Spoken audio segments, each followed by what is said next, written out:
आला हजरत अलैहिर्रहमत रिजवान फरमाया करते थे, सरवर कहूँ के मालिक को मौला कहूँ तुझे। या रसूल अल्लाह, सरवर कहूँ के मालिक को मौला कहूँ तुझे, बागे खलील का गुले ज़ैबा कहूँ तुझे। एक दिन हुजूर सईदी सरकार आला हजरत अलैहिर्रहमत रिजवान बैठ करके नात लिखते हैं और लिखते लिखते कुरान मजीद में अल्लाह तबारक व तआला ने अपने महबूब को कहीं पर यासीन कहा, कहीं पर मुजम्मिल कहा, कहीं पर मोहम्मद कहा, यानी बहुत सारे नामों से अल्लाह ने पुकारा। बाका का जब ये इतनी तारीफ कुरान मजीद में आला हजरत ने सुनी तो आला हजरत फरमाते, या रसूल अल्लाह, सरवर कहूँ के मालिक को मौला कहूँ तुझे। इसका मतलब ये होता है, या रसूल अल्लाह सल्लल्लाहु अलैहि वसल्लम, सरवर कहते हैं पालने वाले को, और मौला कहते हैं वो कि जिसने कईयों को पाला हो। आला हजरत फरमाते हैं, या रसूलल्लाह, कुरान में अल्लाह ने आपको मौला भी कहा है, कुरान ने आपको सरवर भी कहा है, कुरान ने सब कुछ आपको कहा है। अब ये बताइए, ये अहमद रजा गरीब आदमी है, ये आपको क्या कहे? जबकि आपको ये मैं बता दूं, इमाम अहमद रजा खान फाजले बरेलवी रहमतुल्लाहि तआला अलैह की ये किताब मेरे सामने मौजूद है। ये पूरी नातों से भरी हुई किताब है, इसमें सिर्फ नातें लिखी हुई है। अब इसमें कहीं पर लिखा है, चमक तुझसे पाते हैं सब पाने वाले, मेरा दिल भी चमका दे चमकाने वाले, ये आला हजरत की नात है। कहीं पर लिखा है, सबसे आला व आला हमारा नबी, सबसे बाला व बाला हमारा नबी, ये भी आला हजरत की नात है। कहीं पर लिखा है, सुबह तैबा में हुई बढ़ता है बाड़ा नूर का, सदका लेने नूर का आया है तारा नूर का, ये भी आला हजरत की नात है। कहीं पर लिखते हैं, तेरी नस्ले पाक में है बच्चा बच्चा नूर का, तू है ऐने नूर तेरा सब घराना नूर का, ये भी इसी किताब में, ये भी आला हज़रत का शेर है। कहीं पर लिखते हैं, जिस सुहानी घड़ी चमका तैबा का चांद, उस दिल अफरोज साथ पे लाखों सलाम, ये भी उसी किताब में मौजूद है। अगर मैं गिनाना चाहूँ तो मेरी गिनती खत्म हो जाएगी। आला हज़रत ने इतनी नातें हुज़ूर पाक सल्लल्लाहु अलैहि वसल्लम की शान में लिखी है। लेकिन जब आला हजरत अलैहिर्रहमत रिजवान ने जब ये जब नाते लिख रहे थे तो आपको मालूम होगा, लखनऊ जो है वो नवाबों का शहर है। आज भी उसको नवाबों का शहर माना जाता है। उस वक्त तो नवाबी थी लखनऊ में हकीकत में, अब तो सिर्फ नाम की नवाबी रह गई है।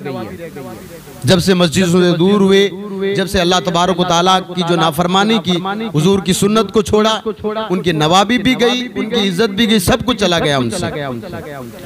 एक लखनऊ के नवाब साहब थे, उन्होंने कहा, ये अहमद रजा बड़ी अच्छी जो है शायरी करता है, तो क्यों ना वो हमारी भी तारीफ करे।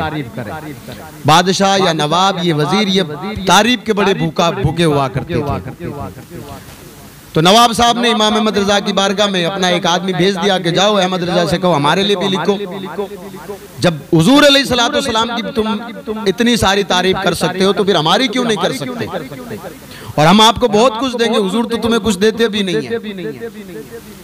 तो वो गया शख्स, उसने कहा, अहमद रजा, मैं नवाब साहब का नौकर हूँ, और नवाब साहब ने कहा कि भाई हमारे लिए भी कुछ लिखो। आला हजरत अलैहिर्रहमत रिजवान ने फरमाया, तेरा नवाब है कौन और तेरे नवाब का दीन क्या है? वही शख्स कह सकता है कि जिसके सीने के अंदर अल्लाह उसके रसूल का डर हो। नवाब से बात वही कर सकता है। कहा, मैं उसकी नात लिखता हूँ जो दीन लेकर आया हो, और तू कहता है कि मुस्तफ़ा ने दिया क्या है? आला हजरत फरमाते हैं, ये जिस्म के रोंगटे जो मेरे हैं ना, ये रोंगटे, ये सब हुजूर पाक सल्लल्लाहु अलैहि वसल्लम के सदके में मुझे मिले हुए।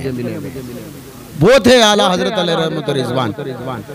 उसने कहा, सरकार लिख दीजिए ना, क्यों नवाब से पंगा ले रहे हैं? नवाब साहब हैं, उनका मूड अगर ऑफ हो गया तो फिर आपके लिए कल ऐसा ना हो कि लोग कुछ आपके लिए कुछ कह देंगे, वो अपने कुछ आदमी भेजेंगे, आपको जो है मतलब कल कोई सजा सुना दी जाएगी। कचेड़ी नवाब साहब जानते हैं, लोग जो है सारे दरोगा साहब नवाब साहब के आदमी हैं। आला हजरत अलैहिर्रहमत रिजवान ने फरमाया, मेरे लिए मेरा अल्लाह काफी है। आगे फरमाया, आला हजरत लिखते हैं, मैं जो है हुजूर पाक सल्लल्लाहु अलैहि वसल्लम के अलावा किसी की तारीफ कर ही नहीं सकता। इसके अलावा हुजूर के गुलामों की मैं तारीफ कर सकता हूँ, हुजूर के गुलामों की तारीफ मैं कर सकता हूँ। जब हुजूर की बारगाह में मैं जाता हूँ तो इसी किताब में शेर मौजूद है। आला हज़रत फरमाते हैं, तेरी सरकार में लाता है रजा उसको सफी, जो मेरा गौस है वो लाडला बेटा तेरा या रसूलुल्लाह सल्लल्लाहु अलैहि वसल्लम। वो थे आला हज़रत अलैहिर्रहमत रिज़वान। ये जो एक सदी गुजरी एक सदी गुजरती है 1 साल 100 साल में। 100 साल का जब वक्फा गुजर जाता है तो एक सदी गिनी जाती है उसको। अबू दाऊद में एक हदीस पाक मौजूद है, मेरे आका अलैहिस्सलातु वस्सलाम ने इरशाद फरमाया, अल्लाह मेरी उम्मत को ऐसे ही नहीं छोड़ेगा, मेरी उम्मत को ऐसे ही नहीं छोड़ेगा। हर 100 साल के बाद एक ऐसा मर्द मुजाहिद आएगा और सारी जितनी भी खराबियां हैं वो दूर करके अल्लाह तबारक व तआला के हुक्म से जाएगा। हर 100 साल के बाद आएगा। अब मैं आपको यहाँ बता दूं, मुजद्दिद का मतलब ये होता है जो कि जिसने शुरुआत की हो किसी चीज की, उसको कहते हैं मुजद्दिद। आला हजरत अकेले मुजद्दिद नहीं है। सबसे पहले मुजद्दिद कौन है? उमर बिन अब्दुल अजीज रहमतुल्लाहि ताला अलैह। छठी हिजरी के जो है मतलब ये मुजद्दिद कौन है? हम सब के हिंदुस्तान के बादशाह हुजूर गरीब नवाज रहमतुल्लाहि ताला अलैह।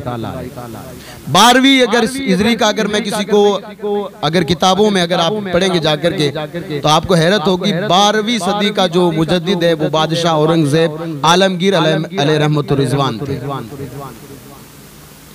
11वीं सदी हिजरी के सरहंद शरीफ में मुजद्दिद अलपेशानी रहमतुल्लाहि ताला अलैह, जिन्होंने बादशाह अकबर के सामने जो है मतलब कहा था कि बादशाह अकबर ने जब कहा था कि हुजूर अलैहिस्सलातु वस्सलाम के दीन को मैं मानता हूँ लेकिन मैं एक अपना दीन राइज करूंगा जिसको दीन इलाही कहते हैं। और ये वो अकेला एक बादशाह था कि जिसके लिए पहली मर्तबा एक लक़ब इस्तेमाल किया गया, ज़िल्ले इलाही, जिसका मतलब होता है खुदा की छाया, खुदा की परछाई। जब हजरत मुजद्दिद अलपेशानी जिनकी 28 तारीख को, आज 25-26 हो गई है, कल 27 से परसों 28 उनका उर्स पाक है, अपने वक्त के मुजद्दिद थे वो, तो बादशाह अकबर के सामने जाकर वो खड़े हो गए। मैं फिर से कहता हूँ ये वही लोग कर सकते जिनके दिल में खुदा का खौफ होता है। बादशाह अकबर के सामने जाकर खड़े हो गए और कहा कि ये जो तू दीन लेकर आया ये दीन ठीक नहीं है। हुजूर अलैहिस्सलातु वस्सलाम अल्लाह के आखिरी पैगंबर है, हुजूर पर अल्लाह ने दीन मुकम्मल कर दिया, अब ये कोई दीन नहीं आ सकता। तो बादशाह ने उनको जेल में डाल दिया। आप जेल में रहे लेकिन फिर भी कहते रहे कि नहीं तेरी बात तो मैं नहीं मानूंगा। इससे पता ये चलता है कि अल्लाह तबारक व तआला के वो भी नेक बंदे थे कि जिन्होंने बादशाहों के सामने भी सच बोलना नहीं छोड़ा था। अल्लाह ने उनको ये एजाज बख्शा कि आप शरण शरीफ जाओगे तो आपको पता चलेगा कि पंजाब में ये बाहर इलाका है वहीं पर मौजूद है जहाँ पर 9 अंबिया अलैहिस्सलातु वस्सलाम की कब्रें भी मौजूद है। वहाँ जाओगे तो आपको पता चलेगा जंगल है, सहरा है, चारों तरफ आपको आबादी नहीं मिलेगी, लेकिन जैसे ही आप शरण शरीफ में यानी जहां पर मुजद्दिद अलपेशानी का जहां मज़ार पाक है, आप वहां जाओगे तो आपको करोड़ों एक साथ लोग वहां मौजूद मिलेंगे। वजह इसकी क्या है? उन्होंने अल्लाह तबारक व तआला ने कुरान मजीद में हमें एक हुक्म दिया। अल्लाह पाक फरमाता है फज़कुरूनी अज़कुरुकुम, तुम मेरा जिक्र करो मैं तुम्हारा चर्चा करूंगा। तुम दुनिया से चले भी जाओगे तो मैं तुम्हारा चर्चा जरूर करूंगा। आला हजरत हमारे क्या लगते थे? हमारे दादा तो नहीं लगते थे, वो परदादा तो हमारे नहीं लगते थे, हमारे खानदान में से नहीं थे। हम यहाँ बैठ करके आला हजरत का आला हजरत बैठ करके क्यों कर रहे हैं? आप में से बहुत सारे लोग इशा की नमाज नहीं पढ़ते हैं रोजाना। आज आला हजरत की मोहब्बत में अल्लाह तबारक व तआला ने आपको इशा की नमाज की तौफीक अता की है। आप अंदाजा लगाएं ये आला हजरत की मोहब्बत है। आप यहाँ आए हैं तो ईशा की नमाज आपकी अदा हो गई, वरना घर पे रहते तो ईशा की नमाज आप नहीं पढ़ पाते।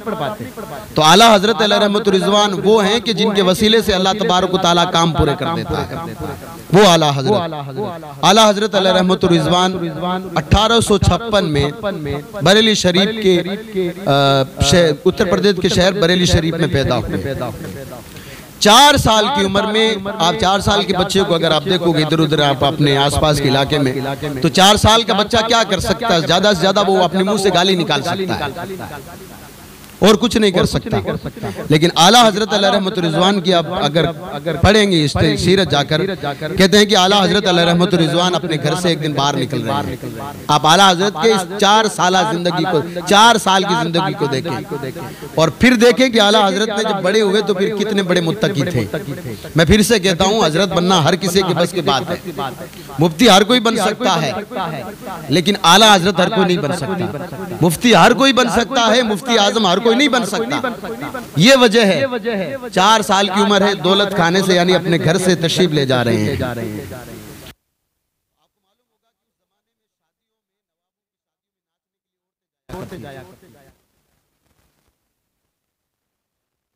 नाचने के लिए किराए पे औरतें जाती थी। हाँ, अल्लाह ने इतनी बड़ी नेमत भी उन्होंने कदर नहीं की, तो अल्लाह ने उनके नवाबी भी, जमीनें कहाँ है, उनका वक्फ बोर्ड का उनको खुद को पता नहीं है। वरना एक टाइम था ऐसा, आप लोग जो स्कूल पढ़ते हैं आपको मालूम होगा, जब आप लखनऊ में कभी आप गए होंगे, अल्हम्दुलिल्लाह ये फकीर गया है, उसको आज भी नवाबों की नगरी बोला जाता है। और बड़ी खूबसूरत सिटी है, ये नहीं है कि उस सिटी को ऐसे सिटी वैसी की वैसी है। नवाबों की पूरी दुनिया उठ चुकी है, कुछ लोग बचे हैं आनन फानन, जो एक दूसरे का इधर उधर जो चमचागिरी करते हैं वो बचे हैं, बाकी कोई नहीं बचा है। अल्लाह ने उस दौर में इमाम अहमद रज़ा के घर में पैदा किया, वो लोग अपनी नवाबी का गलत फायदा उठाते थे। शादियों में बगैर फालतू के खर्चे करते थे, औरतें नचवाते थे। अल्लाह ने आज उनकी औलादें या तो कहीं आपके सामने कपास तोड़ती नजर आएगी, या वो सड़कें बनाती नजर आएगी, या कहीं पे आंगन आपको आंगन पे झाड़ू देती नजर आएगी। 4 साल का मेरा इमाम अहमद रज़ा खान फाज़िल बरेलवी रहमतुल्लाहि ताला अलैह बड़ा सा जुब्बा पहना हुआ है, 4 साल की उम्र है। देखा कि घोड़े गाड़ी पर 4-5 औरतें हैं जो कि शादी में किसी नवाब की शादी में नाचने लेके जा रही है, या किसी नवाब के घर कोई बेटा पैदा उसकी मुबारकबाद देने के लिए 4-5 औरतें घोड़े गाड़ी पे बैठकर बन सवर के जा रही है। मेरे इमाम अहमद रज़ा खान फाज़िल बरेलवी रहमतुल्लाहि ताला अलैह ने अपना छोटे से 4 बरस का बच्चा क्या जानता है यार, लेकिन अपना बड़ा सा कुर्ता उठाकर आंखों पे लगा लिया, यानी अपना मुंह ढांप लिया। तो घोड़े गाड़ी को रोक करके वो जो घोड़े गाड़ी पे बैठा हुआ शख्स था ना, उसने कहा किस तरीके का बच्चा है यार, इसको इस्लाम भी मालूम नहीं है, इसका बाप नकी बहुत बड़ा मुफ्ती बना फिरता है, इसका पूरा घराना बहुत बड़ा जो आलिम वाला है, इसको ये भी नहीं बताया गया कि छुपाना क्या चीज है, देखना क्या चीज है। आपको मैं बता दूं, नाक के नीचे से लेकर के घुटने के नीचे तक आधी पिंडली जो होती है वहां तक इसको कहते हैं सतर। अगर नमाज में अगर आपको इतना कपड़ा मिल जाए तो आपकी नमाज हो जाए। पूरा कपड़ा पहनना ये क्या है, अदब की बात है। अगर आपके पास पूरे कपड़े हैं और बनियान में अगर आप नमाज पढ़ रहे हैं, आपकी नमाज नहीं होगी, आपको बता देता हूँ। लेकिन आप जंगल में हैं, बकरियां चरा रहे हैं कहीं पे, और कपड़े आपके पास पूरे हैं नहीं, आपको पता चल गया कि जोहर का टाइम हो गया, आपके पास इतना कपड़ा है कि हुंडी से लेकर के घुटने के नीचे तक कपड़ा, इतना अगर आपके पास कपड़ा मिल जाएगा, अगर आपने नमाज पढ़ ली तो आपकी नमाज हो जाएगी। इसलिए कि आदमी की सतर बता रहा हूँ, सतर कहते हैं छुपाने की चीज को। अगर आदमी ये जगह इतनी चीज है ना, ये जगह छुपाना फर्ज है। एक और बता दूं आपको, ये अपनी बीवी के अलावा जब आदमी बालिग हो जाता है, बच्चा 15 साल का, बच्ची 9 साल की, अगर बच्चा अगर 15 साल के ऊपर का हो जाए तो अपने बाप के सामने भी इस चीज को खोल नहीं सकता। ये बात आपको बता दूं, अपनी माँ के सामने नहीं खोल, अगर खोलता है तो ये माँ की भी ना जो है, मतलब ये माँ भी गुनहगार है, बेटा भी गुनहगार है। और बच्ची जब 9 वर्ष से ऊपर की हो जाए तो उसका पूरा जिस्म जो है 70 गिना जाता है। पूरा जिस्म, उसके शौहर के अलावा कोई नहीं देख सकता। हाँ, उसका बाप, उसका दादा, उसका चाचा, उसका सगा भाई, उसके चाचा का लड़का, उसका चेहरा जरूर देख सकते हैं। एक आपको और बता दूं, अब आला हजरत ने क्या किया कि कुर्ता उठा लिया और आंखों पे लगा लिया, तो 70 तो खुल गए ना भाई। अब उस नवाब के लिए जो घोड़ा गाड़ी चलाता था, उसने कहा इसका बाप मुफ्ती फिरता है और इसको ये भी इसके बच्चे को पता नहीं है। जाकर पूछा मेरे आला हजरत से, उस वक्त छोटे से थे आला हजरत, 4 साल के थे, तो कहा कि बड़े साहबजादे, आपको पता नहीं है बरेली शरीफ में आपको बड़े साहबजादे कहा करते थे। आगे जाकर लोग उनको बड़े मौलवी साहब भी कहते थे। आपके पीर साहब खुद आपको बड़े मौलाना कहते थे। पीर साहब जो है ना, पीर साहब की बारगाह में जब आला हजरत जाया करते थे तो कहते थे कि भाई 4 पैसे लगाओ, मेरा बड़े मौलाना साहब आए। जब किसी को पीर कोई बड़े मौलाना कहे ना, तो फिर बड़े हजरत कहना कोई दूर की बात नहीं है।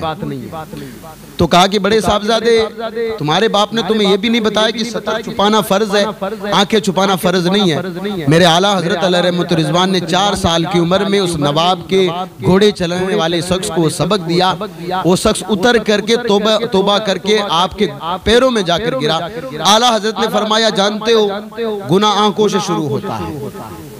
जब जब आंखें देखती है तब जाकर दिल में खलवत पैदा होती है, और जब दिल मचलता है ना तो अंदर जो अल्लाह तबारक व तआला ने जो शहवत, हालांकि शहवत 4 साल के बच्चा कहाँ से शहवत आएगा भाई, 7 साल तक जो बच्चा होता है अगर वो नमाज छोड़ता है तो अल्लामा इकबाल कहते हैं ना, वो जवानी अच्छी थी कि हम बचपन में थे, नमाज छोड़ते भी थे तो गुनहगार नहीं थे। बच्चा 7 साल तक बच्चा अगर नमाज छोड़ देता है तो गुनहगार तो नहीं होता है, चोरी कर ले तो गुनहगार नहीं होता, लेकिन चोरी नहीं करनी चाहिए, शरीयत उस पर पाबंद नहीं होती। रोजा नहीं रखता तो पाबंद नहीं, हालांकि माह रमजान में अगर वो चंद घंटे अगर भूखा रह जाता है तो अल्लाह उसको रोजे का सवाब देता। अगर छोटा सा बच्चा कभी जिद कर लेना, छोटा सा बच्चा जो 7 साल के नीचे का, मैं भी रोजा रखूंगा, उसको कहते रख ले भाई, अब आपको कहे कि रोजा खोल लो, आप जब उसको चाहे यहाँ खोल ले बेटा, क्योंकि वो नाबालिग, उस पर रोजा फर्ज नहीं हुआ। तो आला हज़रत ने फरमाया भाई बताओ बड़े मियाँ आप बताओ, अगर मेरी आंखें अगर इनको देखती तो गुनहगार तो आंखें होती है ना। शख्स ने कहा ठीक है, 4 साल का बच्चा है, जाकर के आला हज़रत वालिद साहब की बारगाह में जाकर उसने अर्ज़ की, आपके बच्चे को आपने क्या पढ़ाया, क्या सिखाया, क्या खिलाया? आला हज़रत के वालिद गिरामी फरमाया करते हैं, अल्लाह की कसम मैंने हलाल रोज़ी के अलावा अपने बेटे को कभी कोई लुक़मा नहीं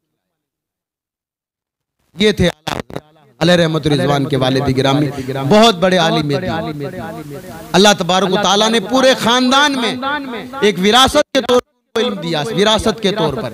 और हज़रत अबू हुरैरा की हदीस हमें बताती है कि अल्लाह के रसूल अलैहिस्सलातु वस्सलाम ने फरमाया, हर 100 साल के बाद अल्लाह एक ऐसा मर्द मुजाहिद पैदा करेगा जो दीन, जब जब दीन डगमगाएगा, जब जब दीन की बात आएगी तो अल्लाह तबारक व तआला कोई ऐसा बंदा मेरे जैसा बैठ करके ठीक है कमरे में 4 बातें कर लेगा, आप जैसे ठीक है दुआ कर लो सब कुछ ठीक हो जाएगा, वहाँ फलां कुछ नहीं है। हकीकत में अल्लाह ऐसे लोगों को पैदा करे कि जो सामने आकर बात करे। ऐसे लोग कुरान और हदीस में मौजूद है। तो इमाम अहमद रजा खान फाज़िल बरेलवी रहमतुल्लाहि तआला अलैह, जिनका बरेली शरीफ में मज़ार पाक है, 14 साल का बच्चा हमारे यहाँ पर कुरान नहीं पढ़ पाता है। बहुत कोशिश करते हैं तब जाकर के वो कुरान पढ़ता, वो भी कैसे ऐसे पढ़ता है, या फिर वो ऐसे पढ़ता है या, क्योंकि बहुत लंबा खींचता है। 14 साल की उम्र में हुजूर सीदी सरकार आला हजरत को मदरसे से पूरे आलिम में बासनद डिग्री हासिल हो चुकी थी कि अब आप आलिम दीन। 14 साल की उम्र क्या किसको कहते हैं? 15 साल जब रहमत रिज़वान के वालिद ने कहा कि अहमद रजा को बता दो। 15 साल का बच्चा फतवे के बारे में क्या जानता होगा? फतवा मिसाल के तौर पर हुजूर के जमाने में सिगरेट नहीं थी, हुजूर के जमाने में सिगरेट नहीं थी। अब अगर कोई कैसा है, या भाई हुजूर के जमाने में आज बहुत सारी ऐसी मोबाइल आप चलाते हैं, मान लीजिए मोबाइल में बहुत सारे गेम ऐसे हैं जिनको चलाना जायज है। मिसाल के तौर पर आप लूडो गेम खेलते हैं, अगर आप बगैर शराइत के अगर खेलते हैं तो जायज है आपके लिए। शराइत का मतलब क्या होता है? शराइत ये है कि किसी ने कहा कि 2 बंदे 3 बंदे 4 बंदे मिलकर खेलते हैं, उनमें से एक बंदा 2 बंदे या 3 बंदे में से एक शर्त लगाता है, अगर मैं जीत गया तो तुझे इतने रुपए देने पड़ेंगे, तो उस वक्त इस हालत में खेलना आराम है। यहाँ तक कि मुफ्ती अकमल साहब ने यहाँ तक फरमाया है, अगर कोई ये कहे कि मैं अगर जीत गया इसके बदले नाश्ता कराना पड़ेगा, इसके बदले में चाय पिलानी पड़ेगी, तब भी वो गए हराम है। के जमाने में लूडो तो नहीं था ना भाई। अब अगर जाकर कोई पूछे तो मेरे पास आएंगे तो मैं कहूँ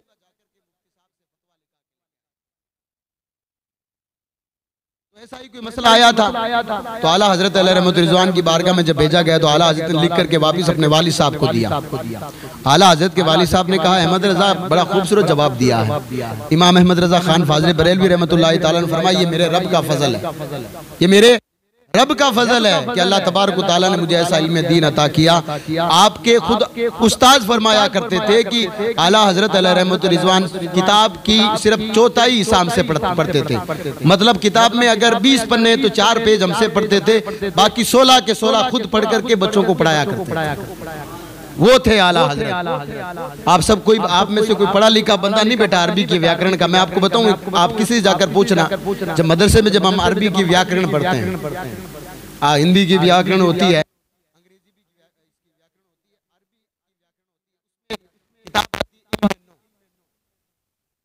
मैं उसको सही तरीके से उर्दू में नहीं पढ़ सकता, आपको मैं आपको बता तो लोग आज पूछ लें आप हमें कोई एक बता दिए, पढ़ करके बता दें, लोग अपने आप खामोश हो जाएंगे। उर्दू की बात नहीं, आला हजरत जब मदरसे में पढ़ा बच्चों के लिए पढ़ने में आसानी नहीं हो रही है, तो आपने अपने कमरे में बैठ करके उसी किताब, अरबी किताब की, बगैर किसी से पूछे इल्म नो की पूरी तफसीर लिख डाली। सुबह अपने उस्ताद के पास गए, बच्चों के लिए आसानी की है। उस्ताद ने कहा आपने आसानी नहीं की, पूरा मदरसा खोल दिया है आपने आसानी नहीं की, पूरा मदरसा खोल दिया। जब उसकी, क्योंकि उस वक्त जो है मतलब आता तो छपाई नहीं होती थी, कलम से लिखा हुआ वो नुस्खा था, उसकी छपाई की गई।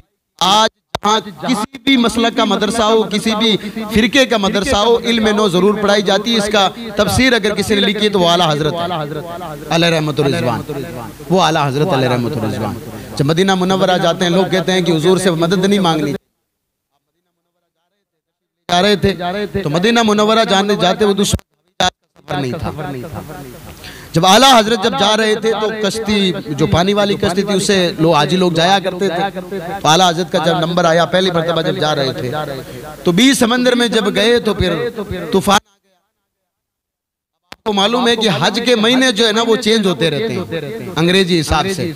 और माह रमजान इस बार जल्दी आएगा, थोड़ा धीरे धीरे करता करता सर्दी में आएगा, कभी बड़ी इसी तरीके से सावन भादों का ऐसा मौसम था और हज का महीना भी था और फुल बारिश थी, तो समंदर भी जो है लहरें मार रहा था। आला हजरत कश्ती में बैठे हुए थे।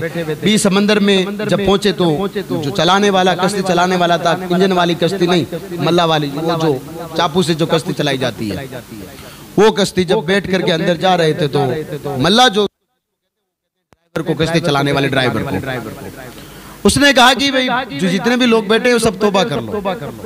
का वजह क्या है? कि मैंने आज से पहले ऐसा तूफान नहीं देखा, और अगर ये बड़ा वाला तूफान कभी भी आएगा तो कश्ती को अपने साथ में लेकर के डुबो देगा।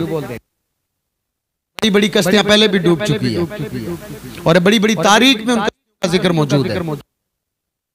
तारीख बड़ी इतनी बड़ी कश्तियां कि आपके गांव जितनी बड़ी बड़ी कश्तियां समंदर अपने अंदर ले डूबा हुआ। एक लड़ाई चली गई। मैंने जुमे को आपको बताया था, अल्लाह तबारक व तआला जब कोई नेमत देना तो घमंड किसी पर नहीं होना चाहिए। अल्लाह ने दिया है, अल्लाह तेरा शुक्र है। नहीं दिया है, अल्लाह तेरा शुक्र है। भी औलाद अगर अल्लाह ने दी है, अल्लाह तेरा शुक्र है। नहीं दी है, तेरा शुक्र है परवरदिगार। होती तो शायद के नाअहल होती, सताती, भूखे मारती, लोग ताने देते। ऐसी औलाद से तो नहीं होती तो अच्छा होता। अल्लाह की मर्जी है, हर चीज अल्लाह की मर्जी पर छोड़ देनी चाहिए। अब आला हजरत अलैहि रहमतुर रिज़वान जब उस मल्ला ने कहा तो आला हजरत ने कहा घबराने की जरूरत नहीं, हुजूर हमारे साथ है, हुजूर हमारे साथ है। ये नहीं कहा अल्लाह हमारे साथ है, कहा कि हम हुजूर की बारगाह में जा रहे हैं, हुजूर हमारे साथ हैं। आला हजरत की आपने नाज सुनी होगी कि आला हजरत अलैहि रहमतुर रिज़वान ने वहीं पर बैठ करके कलम और कॉपी निकाला और एक शेर लिखा, बड़ा खूबसूरत था कि आने दो या डुबो दो अब तो तुम्हारी जान, आने दो या डुबो दो अब तो तुम्हारी जानिब ये कश्ती। जब आप समंदर के किनारे पर रखते हैं तो चारों तरफ से कश्ती को रस्सों से बांधते हैं ताकि कश्ती अपने आप के चली ना जाए। आला हज़रत फरमाते हैं या रसूलल्लाह, मैंने लंगर यानी ये सारी चीजें, कश्तियां, ये रस्सियां वगैरह सारी आपके सारे छोड़ रखी है और ये कश्ती भी या रसूलल्लाह आपके सारे छोड़ रखी है। मैं ना तो हिंद का ना रहा, मदीने का रहा। अब ये तो या तो फिर मैं डूब जाऊं या फिर मदीना पहुंच जाऊं। ये आप पर छोड़ी है, ये कश्ती भी आपकी है, ये जो है मतलब रस्सियां भी आपकी है, अहमद रजा भी आपका, ये हाजी भी आपके। या रसूलल्लाह ये कश्ती भी आपके हवाले कर रहा हूं। अब अगर मदीने में पहुंचा तो अहमद रजा की खुशकिस्मती है, अगर हिंद पहुंचा तो ये अहमद रजा की खुशकिस्मती है। कि घबराने की जरूरत नहीं, जो आने वाला तूफान था वो पलट चुका है, आने वाला तूफान है वो पलट चुका है। एक बादशाह गुजरा है रहमतुल्लाहि ताला अलैह, सुल्तान रहमतुल्लाहि ताला। उनके जमाने में कुछ यहूदी मिलकर के हुजूर पाक सल्लल्लाहु अलैहि वसल्लम के जस्द खागी को निकालना चाहते थे। बड़ी गौर से इस बात को सुनिएगा। जस्द खाकी कहते हैं कि हुजूर का जिस्म निकाल करके हम कहीं और ले जाएं। एक तो कुरान मजीद में अलम तरा कैफ़ फ़अल रब्बुका बि अस्हाबिल फील, इसकी आप पढ़ोगे तो अबरा नाम का शख्स था, उसने सोचा ये जो खाना काबा है ना, ये यहाँ पर लोग आते हैं, मैं इस खाना काबा को चारों तरफ से उखेड़ करके इसको ले जाऊंगा और यमन में ले जाकर के वहां रखूंगा, सारे लोग वहां आएंगे। तो अल्लाह तबारक व तआला ने जो है मतलब मदद कैसे फरमाई, छोटे छोटे परिंदों से। उस वक्त आपके दादा थे हुजूर 53 दिन बाद में पैदा हुए थे तो जब वो आया था हाथियों का लश्कर लेकर के अबरा, तो आपके उसने कहा कि एक काम करो, ये जितने भी बकरियां वगैरह चराने, बकरियां वगैरह सब की ले लो, और जब कोई छुड़ाने आएगा तो उनको बोल देना मक्का शहर खाली कर दो, हम इस खाना काबा को उठाने आए और ऐसा ही खाना काबा हम यमन में बनाएंगे, जॉर्डन में, जिस आज आप जॉर्डन बोलते हैं उसको। तो उसमें कुछ बकरियां, कुछ ऊंट वगैरह हुजूर अकरम सल्लल्लाहु अलैहि वसल्लम के दादा हजरत हो गए। तो अबरा ने देखा कि उनकी चांद की तरह रोशन चमक, अबरा ने उनके लिए अबरा खड़ा, बादशाह खड़ा हो गया, अपनी कुर्सी पर बिठाया, क्या लेने आए? हालांकि वो ये जानता था कि जिसकी पेशानी इतनी रोशन है कुछ तो कमाल है। कहा मैं अपनी बकरियां और ये अपनी ऊँटनी लेने आया हूँ और मैं क्या ले जा सकता हूँ। तो कहा अगर ले जाने आए हो, मैं तो तुम्हारे अल्लाह का घर जो है तोड़ने आया हूँ। वो फरमाते हैं अल्लाह के रसूल अलैहिस्सलातु वस्सलाम के दादा, आप अल्लाह के घर को तोड़ने आए हो तो घर जिसका है हिफाजत वो करेगा, मैं तो अपने जानवर लेने आया हूँ, उनका मैं मालिक हूँ, मैं उनकी हिफाजत करूंगा, और अल्लाह के घर की अगर वो अल्लाह का घर है तो अल्लाह हिफाजत करेगा। आप बकरियां छोड़ दे, मैं चला जाऊंगा। बकरियां दे दी गई। अबरा ने कहा देखो इसको लोग कहते हैं कि ये खाना काबा का दाई है, ये हुजूर, ये आने वाले पैगम्बर का दादा है। छोड़ दी गई। हुजूर अलैहिस्सलातु वस्सलाम के दादा ने जाकर के शहर मक्का में जितने लोग मौजूद थे सबसे कहा कि जाओ सब पहाड़ों पर,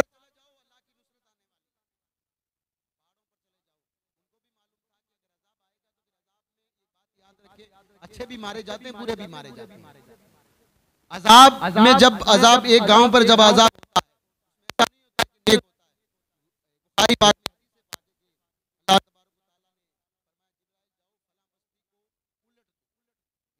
उसमें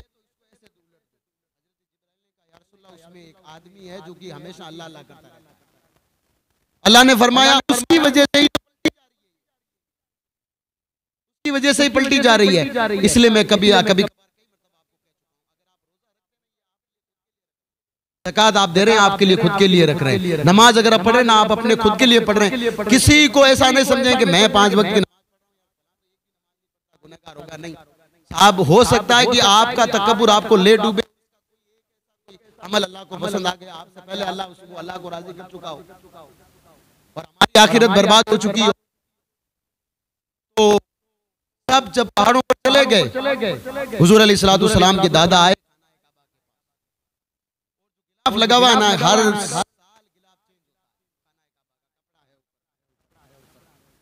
हर साल वो चेंज होता है, तो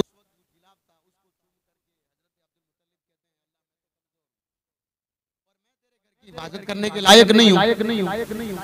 और वो जो इतनी बड़ी फौज लेकर आया है, अब मैं देखना चाहता हूं कि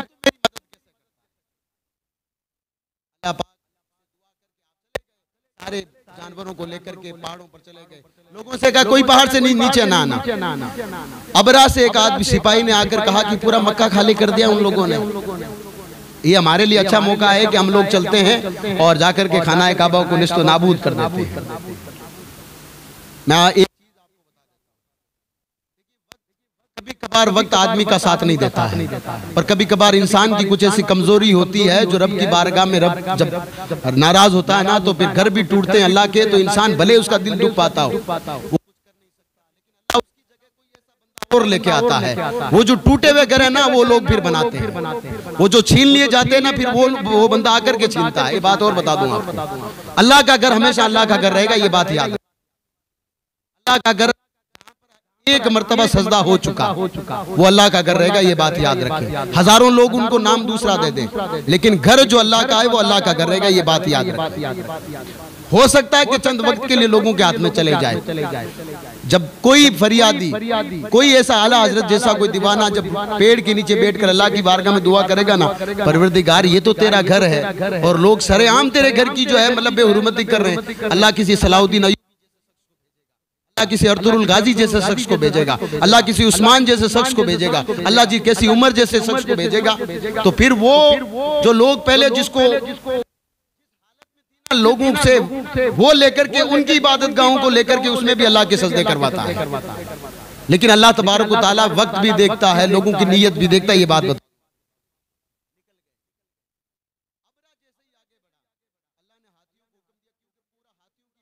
आया था, अल्लाह ने हाथियों को हुक्म दे दिया कि एक कदम आगे नहीं बढ़ाना।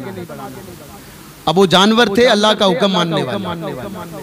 अब जब वो हाथियों को बहुत बहुत पीछे से मार रहे हैं, जो नेजों से मार रहे हैं, लेकिन हाथी आगे बढ़ने का नाम नहीं ले रहा, पीछे पीछे चल रहे हैं। जॉर्डन से लेकर के मक्का तक मैं उनको लेके आ गया हूँ, ये दौड़ते हुए आए। अब इनको क्या हो गया है? एक उनमें से कोई एक जिसकी सोच होगी थोड़ी बहुत, उसने कहा अबरा वापिस चल लेते ठीक रहेगा, टेम्पर ही ठीक है। अबरा ने कहा नहीं, आया हूं तो आज यही करूंगा। फिर अल्लाह तबारक व तआला फरमाता, फिर हमने एक फौज लश्कर भेजा, कैसा? छोटे छोटे परिंदों का, जिसको अबाबील।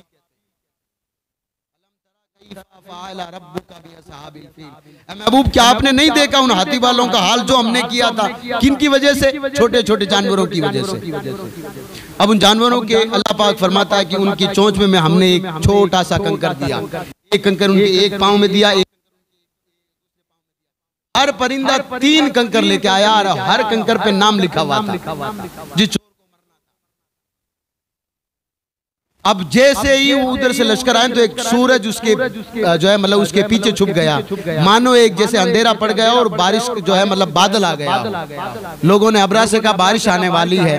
हुजूर अकरम सल्लल्लाहु अलैहि वसल्लम के दादा ने कहा बारिश नहीं आने वाली है, अल्लाह तबारक व तआला की नुसरत आने वाली है।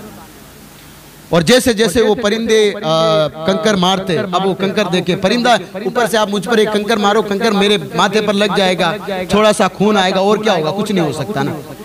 लेकिन आप अंदाजा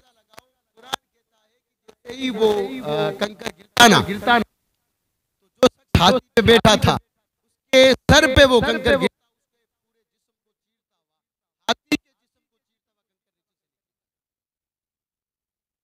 ये है अल्लाह की कुदरत है। याद करें, शर्त यह है कि हमें उसकी कुदरत पर अटल रहना होगा। ये बात भी यकीन बनानी होगी कि कहीं कोई भी ना हो ना, वहां ये सोचना पड़ेगा अल्लाह हमें देख रहा है। सिर्फ 3 जुमे में एक जुमा नहीं कि यार 3 जुमा 2 जुमा छोड़ दिए 1 जुमा चल लेते, नहीं, हर जुमा हमें पढ़ना पड़ेगा। जब हैया अलल फलाह की आवाज आएगी, आप मस्जिद नहीं पहुंच सकते हो, आप अपनी खेत की माठ पर खड़े होकर के अल्लाह की बारगाह में अर्ज करो अल्लाहु अकबर, अल्लाह तू बड़ा है, मैं तेरी बारगाह में हाजिर हूं। अल्लाह की कसम खा कर कह रहा हूं, अल्लाह तबारक व तआला आपके हालात बदलेंगे। लेकिन हालात बदलेंगे तब कि जब हम खुद बदलना चाहेंगे तब। अब जब सारी की सारी फौज जब धीरे धीरे एक एक करके जब गिरने लगे, अबराने का ना तीर चलाने वाला ना भाला चलाने वाला कोई नहीं है, ये जाने वाला कैसे हो रहा है? अल्लाह ने फरमाया मदद हमारी है। और अल्लाह कौन है? अल्लाह कुल्ली शैइन कदीर, वो हर कुछ कर सकता है। भाई वो तुम्हें माँ के पेट में 9 महीना रखता है, जो खून हर महीने निकलना चाहिए वो खून निकलना बंद करके बच्चे की खुराक बना देता है। वो इंसान करता फिरता है कि मुझसे बड़ा तो कोई नहीं। उस इंसान को ये सोचना चाहिए कि तेरी औकात सिर्फ इतनी सी है कि तू 2 बूंद कतरे से, उस कतरे से बना हुआ है कि जिसको नापाक कतरा कहा जाता है। लेकिन ये तो अल्लाह तबारक व तआला का फजल है कि फिर भी तुझे सजदे के लायक रखा उसने। अगर तेरे पेट के अंदर वो अगर गंदा खून नहीं जाता तो तेरी जिंदगी नहीं होती। आप डॉक्टर से जाकर पूछ ले। जब बच्चा पैदा होता है तो उसका जो है नाल काटा जाता है, ये नाल की वजह से वो खून जो है बच्चे की खुराक में जाता है। अगर माँ के पेट में अगर जाता ना वो मुंह से, तो बच्चा वहीं पे मर जाता है। सांस कहाँ से लेता? इसलिए नाले से। अल्लाह, ये अल्लाह की कुदरतें हैं, अल्लाह देता है और देने वाला रब की जात है। तो इमाम अहमद रजा खान फाजले बरेलवी रहमतुल्लाह तआला ने काम कौन सा किया? सुल्तान नूरुद्दीन जंगी वाला। जब अबरा की सारी फौज जब खत्म हो गई तो हजरत अब्दुल मुत्तलिब ने कहा सब नीचे आ जाओ। सब नीचे आए। कहा ये देखो ये अल्लाह का घर है, ये इसको तोड़ने आया था, आज इनकी नस्लें बर्बाद हो गई है, इनके कोई पूछने वाला तक नहीं है और हमें लड़ने की जरूरत भी नहीं पड़ी। तो कहा आपने अल्लाह की बारगाह में क्या दुआ की? तो हजरत अब्दुल मुत्तलिब कहते हैं मैंने तो सिर्फ एक ही अल्लाह की बारगाह में दुआ की, मैं बड़ा कमजोर हूँ और मैं परवरदिगार कुछ नहीं करता, कानून मेरे साथ नहीं, अखबार मेरे साथ नहीं, मीडिया मेरे साथ नहीं, कोई मेरे साथ नहीं है। परवरदिगार मैं अकेला हूँ और बड़ा मजबूर हूँ। परवरदिगार तू मेरा मालिक है, तू सबका मालिक है, परवरदिगार तू मेरी मदद कर। अल्लाह अकबर। अल्लाह की फिर ऐसी मदद आई कि हजरत अब्दुल मुत्तलिब कहते हैं कि खाना काबा भी आज वैसा का वैसा मौजूद है। कितना अबरा आए, कितने चले गए, खाना काबा वहीं पर मौजूद है। इसी तरीके सुल्तान नूरुद्दीन जंगी रहमतुल्लाह ताला अलैह के दौर में कुछ यहूदियों ने मिलकर कहा कि हम ऐसा करते हैं, हुजूर का जिस्म निकाल लेते हैं। अब देखो जो कलमा पढ़ने वाले लोग हैं ना, वो कहते हैं हुजूर मर करके मिट्टी में मिल गए। यहूदी ये जानते थे हुजूर अभी भी कब्र में जिंदा है, इसलिए कि यहूदी उनकी हमारी कुरान पढ़ करके सारे ये काम यहूदी जो सारे रिसर्च है ना इन्होंने कुरान से पढ़े हैं। ये सारे ये अलग चीज है, हमने कुरान को तर्जुमे के साथ पढ़ा नहीं, हमने सिर्फ इतना पढ़ लिया बस कुरान सिर्फ जिला दो, जिला दो, जिला दो, जिला दो, जिला दी, निकल गए। अब घर पे जो कुछ हो रहा है हुआ। कुरान कहानी हमारी जो है प्राइवेट हो रही है। अल्लाह की कसम अगर मदरसे के बच्चे ना हो, आप खुद अंदाजा लगा लो, कभी किसी को फोन करके बोलो कि कुरान खाने में आना, किसी को वक्त मिल जाए तो मैं आपको यहीं पर बैठा बात कर रहा हूँ। हमें खुद को तौफीक नहीं होती कि हम कुरान को खोल कर पढ़ लें। अल्लाह के रसूल अलैहिस्सलातु वस्सलाम हजरत उमर इब्न खत्ताब रदी अल्लाह ताला अन्हु की बारगाह में एक शख्स रोजाना आता था। कभी आकर कहता था मिर्चें खत्म हो गई है, लाइए दे दी थी। हजरत उमर उनको मिर्चें देते थे। कभी कहता था आज नमक खत्म हो गया है, तो हजरत उमर कहते अपनी बीवी कहते इसको दे, गरीब आदमी है।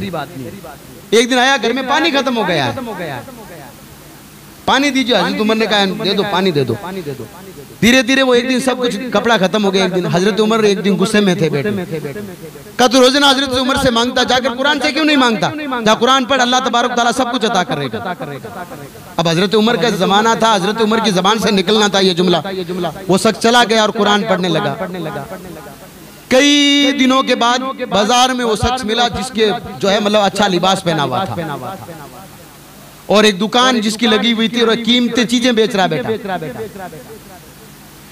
कीमती चीजें बेच रहा। हजरत उमर ने कहा तू वही है जो मेरे घर मिर्चें लेने आया करता था, नमक लेने आया करता था? कहा हाँ मेरे मोमिन में वही हूँ। कहा फिर कभी मांगने नहीं आया? कहा आपने कहा कुरान पढ़ा कर अल्लाह सब कुछ अता करेगा। मैंने जब से कुरान पढ़ना शुरू किया अल्लाह ने ये दुकान भी अता कर दी है, ये कपड़ा भी अता कर दिया है, सब कुछ अल्लाह मुझसे राजी है। कितना वक्त निकालना है? एक रुकू आपको रोजाना पढ़ना है। रुकू आप सब जानते होंगे, पारे में एन टू एन आपको पढ़ना है। आप पारे में जाओगे तो इधर एक साइड एन लिखा होगा, आप सिर्फ रोजाना का एक रुकू पढ़ ले, एक रुकू रोजाना पढ़ ले। खेत में आपको काम है कोई बात नहीं, एक रुकू आप पढ़ ले, साल में आपका एक कुरान खत्म हो जाएगा, एक कुरान। लेकिन हमारी जब तड़प कब होती है? रमजान का महीना आता है, तब वो भी कब? जब वाली साहब कहते हैं, वालिदा कहती है, भाई साहब कहते हैं, भाभी जान कहती है कि नहीं पढ़ना पड़ेगा, तब वो बच्चा उठ करके उबासी लेता हुआ बैठ करके कुरान पढ़ता है। फिर कहता है मौलाना साहब 27 रात में आकर के मौलाना साहब 8 पारे मैंने पढ़े। अब वो 8 पारे आपने पढ़े हैं तो भलाई किसकी हुई? आपने तो पढ़े हैं ठीक है, लेकिन आपने कभी ये सोचा नहीं कि हमसे पहले जो लोग हमारे लिए जमीनें रख के चले गए, जिनकी बदौलतें हम इन जमीन पर बैठे हुए हैं, उन लोगों को हमने क्या दिया? आला हजरत अलैहि रहमत रिजवान कसम खुदा की फरमाते हैं कि जब जुमेरात आती है ना, जुमेरात, तो आपके घरों के बाहर आपके दादा आपकी दादी जो आपके घर में इंतकाल किया हुआ है उनकी रूहें आपके घरों के दरवाजे पर आती है। जब जुमेरात की शाम होती है रूहें आकर के दरवाजे पर खड़ी हो जाती है, कोई नहीं देख सकता सिवाय जानवर के, उनको कोई नहीं देख सकता। और जब वो देखती है कि घरवाला कोई मोबाइल चला रहा, कोई बैठ करके जो है मतलब दुनियावी बातों में मशगूल है, तो वो कहते हैं लेकिन हमें सुनाई नहीं देता। वो कहते हैं बताओ तुमने हमारे लिए क्या किया? ये सारे आलीशान बंगले कभी हमारे थे और हम ये सोचते थे कि अगर हम नहीं होंगे तो ये मदरसा नहीं चलेगा, अगर हम नहीं होंगे तो ये दुनिया नहीं चलेगी, मेरे बगैर पंचायती नहीं होगी। आज मेरे बगैर पंचायती भी हो रही है, मेरे बच्चों की शादी भी हो रही है। लोगों अल्लाह के यहाँ जवाब देना, हम भुगत रहे, तुम तो मत भुगतो और हमारे लिए कुछ, हम पर कुछ रहम करो, हमारे लिए कुछ ईसाले सवाब करो। हर जुमेरात को रूहें आपके घर पे आती है, इसलिए हमें हुक्म है कि जुमेरात को कब्रिस्तान जाया करो। और आप सबको मालूम होगा आप जो नमाज पढ़ते हैं असर की नमाज के बाद हम जुमेरात को हम अल-फातिहा कहते हैं। जुमेरा असर की नमाज पढ़ते हैं हम कहते हैं अल-फातिहा। अब उसमें जो पीछे नमाजी जो होते हैं ना वो क्या करते हैं कि 3 मरतबा कुल हुवल्लाह शरीफ पढ़ लेते हैं, एक बार अलहम्दु शरीफ पढ़ लेते हैं। इसका सवाब हम क्या करते हैं, तमाम जितने भी दुनिया से लोग गए हैं तमाम की रूह को दे देते हैं ये जुमेरात में, ताकि वो शाम को जब हमारे घरों पर आए ना कम से कम वो ये कहे कि तुम्हारा सवाब मुझ तक पहुंच चुका है, अल्लाह तुम्हें सलामत रखे। तो ये बात याद रखें इस तरीके से। तो सुल्तान नूरुद्दीन जंगी रहमतुल्लाहि ताला अलैह के दौर में कुछ यहूदियों ने मिलकर के सोचा कि हुजूर अलैहिस्सलाम का जिस्म निकाल करके हम ले जाते हैं और मुसलमानों से सौदा करेंगे। किस चीज का? बैतुल अक़दस मस्जिद अक़सा का, क्योंकि हजरत उमर इब्ने खत्ताब रज़ी अल्लाह ताला उसको फतेह कर लिया था। अब वो लोग यही सोचते थे, यहाँ तक कि जब खंदक खोदते गए, नीचे से खोदते गए, सुल्तान नूरुद्दीन जंगी रहमतुल्लाहि ताला अलैह दमिश्क में, मुल्क के शाम जिसको आप बोलते हैं आज, जिसको बोलते हैं रसिया, पावरफुल देश है, सुल्तान नूरुद्दीन जंगी ने उस पर हुकूमत की। सो रहे हैं आराम से और ख्वाब में हुजूर पाक सल्लल्लाहु अलैहि वसल्लम तशरीफ लाते हैं और कहते हैं कि मेरा उम्मती नूरुद्दीन जंगी कहाँ है। नूरुद्दीन जंगी की आंखें खुलती है, इतने में आंखें खुल जाती है कि ये कैसे हुआ कि हुजूर मेरे ख्वाब में आए और जो है मतलब कोई जिम्मेदारी मुझे देनी थी। इतने में एक शख्स आया आधी रात के वक्त, कहा कि हुजूर मेरे ख्वाब में आए हैं और आपसे कोई आपको जिम्मेदारी दे देना चाहते हैं, लेकिन मुझे पता नहीं जिम्मेदारी क्या है। सुल्तान नूरुद्दीन जंगी जो है मतलब सीधे निकलते हैं मदीना मुनव्वरा के लिए। कहते हैं कि 22 दिन का सफर था, लेकिन अपने घोड़े को कसम दिलाते हुए घोड़े पर बैठे कि देख ना बीच में पानी पीना है, ना कुछ खाना, ना मैं पीऊंगा, ना कुछ तू कुछ खाएगा, जल्दी से जल्दी हमें मदीना पहुंचना है। इसलिए क्या कहा, हुजूर अलैहिस्सलाम का फरमान आया है। आप गौर करें, वो सुल्तान, अगर अल्लाह तबारक व तआला ने ऐसे लोगों को पहले हुकूमत इसलिए दी थी, जब हुजूर पुकारते थे तो वो लोग सल्तनतें छोड़ के चले जाते थे, अपने भाई को रख दिया था। तो 17 दिनों में बहुत मेहनत करने के बाद 17 दिनों में मदीना मुनव्वरा पहुंचे। तो लोगों ने कहा, सारे लोगों को बुलाया, मदीना मुनव्वरा में जितने लोग थे, कहा कि नूरुद्दीन जंगी आया हुआ और सबको दावत देना चाहता, सबको बुलाओ। सबको बुलाया गया, कहा कि मैं आया हूं और हुजूर पाक सल्लल्लाहु अलैहि वसल्लम के रोज़ा मुबारक पर हाजिरी देना चाहता हूं। आप सब लोग राजी है कि नहीं है, लेकिन 2-4 दिन यहाँ रुकना चाहता हूँ। तो भी एतराज किसको, इतना बड़ा आशिक आया, एतराज किसको हो सकता है। सुल्तान नूरुद्दीन जंगी जब मदीना में सो रहे हैं, आका करीम अलैहिस्सलाम सपने में तशरीफ लाते हैं और 2 यहूदियों का चेहरा आका करीम अलैहिस्सलाम बताते हैं, ये वो 2 लोग हैं जो कि जमीन के अंदर अभी भी सुरंग खोद रहे हैं ताकि मेरी कब्र अनवर तक पहुंच जाए। तुम्हें इनको रोकना पड़ेगा। अब लेकिन वो 2 है कौन, अब तुम्हें, अब इसकी जिम्मेदारी तुम्हारी है। सुबह सुल्तान नूरुद्दीन जंगी फजर की नमाज के बाद सारे मदीने को इकट्ठा करते हैं और कहा, आज मेरी तरफ से दावत है और कल मैं आका हुजूर अलैहिस्सलाम के रोजे की ज़ियारत करूंगा, सब आओ मेरे दस्तरखान पर खाना खाओ।